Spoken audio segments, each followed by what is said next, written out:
ஆண்மை டெலிவல் வேர்ஸ்க்கு உங்களை வரவேற்கிறேன். ஆமாங்க, உங்கள் வாழ்க்கையில் எதை நினச்சி கழங்குது உங்கள் இதயம்? ஒரு வேலை நீங்கள் நினைக்கலாம், எனக்கு இவ்வளோ கடன் பிரச்சனை இருக்குது, இவ்வளோ காசு தட்டுப்பாடு இருக்குது, இவ்வளோ வாழ்க்கையில் இவ்வளோ கஷ்டங்கள் இருக்குது அப்படின்னு சொல்லிட்டு எதையோ காரியத்தை நினச்சி உங்கள் இருதயம் ரொம்ப கலங்கிட்டு இருக்குல்லங்க.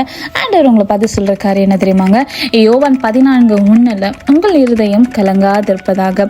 ஏன் நம்ம இருதயம் கலங்காமல் இருக்க முடியும் அப்படின்னா, நம்ம எந்த மனுஷன் ஆண்டவர் முழுமையாக, அதாவது 99% கிடையாது, 100% இந்த மனுஷன் ஆண்டவரை நம்புறாரோ அவருக்கு எவ்வளோ பெரிய போராட்டம், ஒருவேளை மழை போல பிரச்சனை கூட வரலாம், ஆனால் அவர் ஆண்டவரை நம்பும் போது ஆண்டவருடைய சமாதானம் அவருடைய இருதலை ஆழும். ஏன்னா அவர் கூட இருக்கிறது யார் தெரியுமாங்க? ஆண்டவர் இருக்காரு. ஸோ எந்த பிரச்சனை வந்தாலும் நம்ம ஒரு மனுஷங்களை நம்புவோம்ல, எந்த பிரச்சனை வந்தாலும் இவர் பார்த்துப்பார். அதே போல் நம்ம ஆண்டவரை நம்பும் போது நம்ம வாழ்க்கை அழகாக மாறும். நீங்களும் ஆசைப்பட தேவங்களை ஆசைப்படாகாமே.